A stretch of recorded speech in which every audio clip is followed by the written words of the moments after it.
প্রিয় দর্শক, আমরা যারা মুসলমান তারা হয়তো সকলেই জানি যে ইস্তেগফার অর্থ আল্লাহ রব্বুল আলামিনের কাছে ক্ষমা চাওয়া। এই দুনিয়ার মানুষের কাছে একবারের বেশি দুইবার বা তিনবার অপরাধ করার পর আর ক্ষমা পাওয়ার আশা করা যায় না। অথচ মহান আল্লাহ রব্বুল আলামিন এমন একজন যিনি বারবার ক্ষমা করতেই থাকেন। বান্দা যতবার তার নিকট হাত পাতে ততবার আল্লাহ তাআলা হাত ভরে তার চাওয়া পূরণ করেন।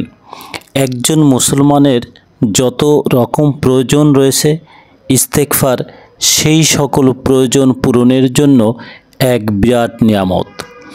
গুনাহের ক্ষমায়, বিপদে আপদে, ইচ্ছা পূরণে, রিজিকের প্রশস্ততায়, পরিবার পরিজনের কল্যাণ অর্থাৎ জীবনের সকল প্রয়োজনে ইস্তেগফার এক মহা ঔষধ। এখন আমরা ইস্তেগফারের উপকারিতা বা ফজিলত জেনে নিতে পারি। আল্লাহ তাআলা বলেছেন, তোমরা তোমাদের প্রতিপালকের নিকট ক্ষমা প্রার্থনা করো, তিনি তো মহা ক্ষমাশীল। অর্থাৎ সকল ধরনের গুনাহ থেকে আপনি আল্লাহর নিকট ইস্তেগফার করে মাপ পেতে পারেন।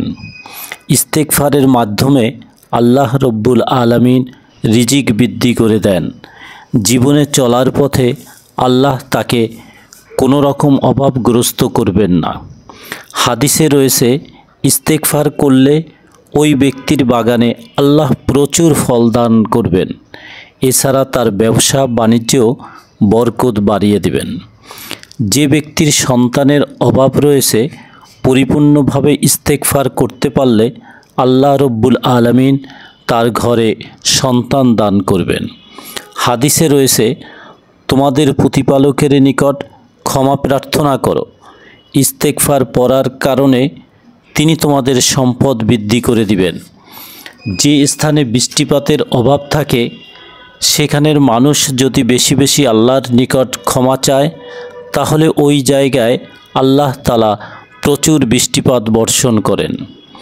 যেখানে সুপেয় পানি পাওয়া যায় না সেখানের মানুষ ইস্তেগফার পাঠ করলে আল্লাহ তাআলা সুপেয় পানির নহর দান করেন। ইস্তেগফারকারী দুনিয়াতে সবচেয়ে শক্তিশালী হয়। তার অর্থবল, জনবল, গায়ের বল, মনোবল সব দিকে সে ইস্তেগফারের মাধ্যমে শ্রেষ্ঠত্ব লাভ করে। ইস্তেগফারকারী বান্দার জন্য আল্লাহ তাআলা দুটি নিরাপত্তার গ্যারান্টি দিয়েছেন। তার একটি হলো আযাব হতে নিরাপত্তা, অন্যটি হলো আল্লাহর গজব থেকে নিরাপত্তা।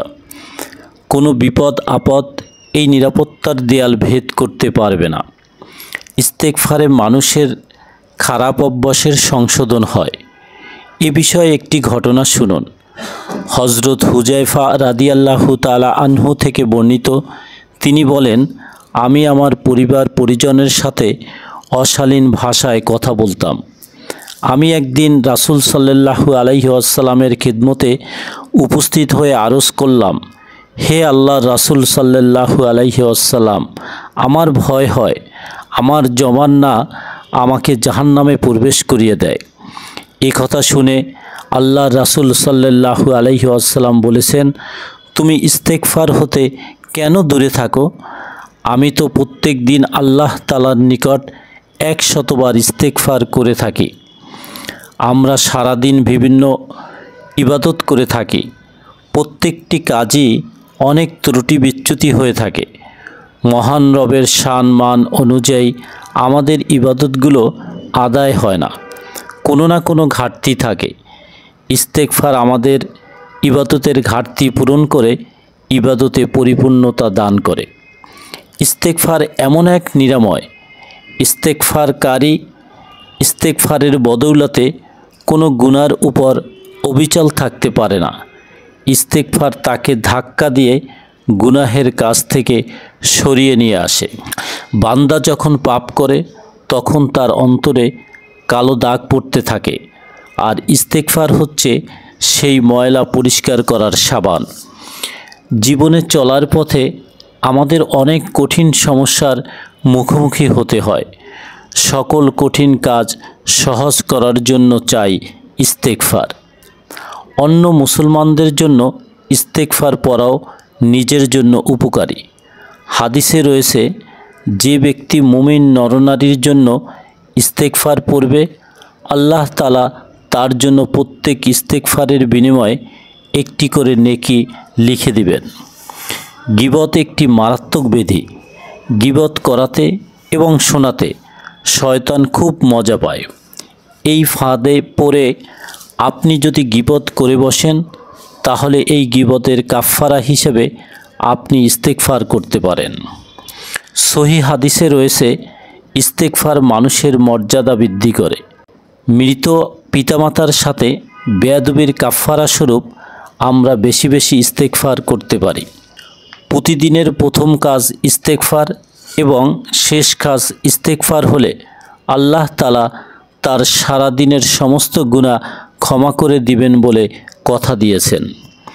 ইস্তেগফার এমন এক আশ্চর্য বন্ধু, যার ফল দুনিয়াতেই শেষ হয় না, বান্দাকে পরকালে জান্নাতে পৌঁছানো পর্যন্ত তার ফল লাভ চলতে থাকে।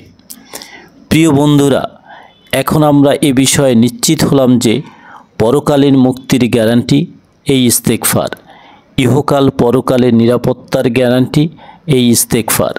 অতএব আসুন অধিক হারে ইস্তেগফার পড়ি, তওবা করি, নিজের জীবনকে বদলে দেই, ইস্তেগফারের মাধ্যমে বদলে যাই। তাহলেই পূরণ হবে আমাদের সব ধরনের চাহিদা ইনশাআল্লাহ।